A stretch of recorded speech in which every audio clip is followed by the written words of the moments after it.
Hey everyone, and welcome back to another video. And in this video, I'm going to show you how to add a new address on TCGPlayer. Now this video is going to be particularly useful for individuals. Let's say that you want to order cards for a family member or friend. How do you actually go ahead and add a new address to actually have those cards delivered? Either way, this video is going to be short, sweet, and simple, guys. There's not going to be a lot of steps involved. But the way to actually do this is that first you're going to log into TCGPlayer. Next, you're going to click on this icon right over here.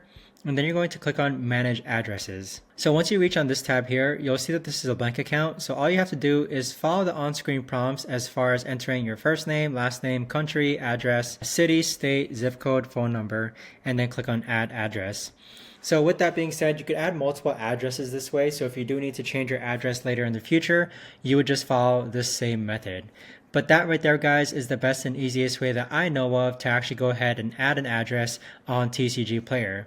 If you guys know of a better or easier way to actually do this, let me know in the comments down below. I would love to know. Thanks so much for watching, everyone, and I'll see you guys all in the next video. Take care.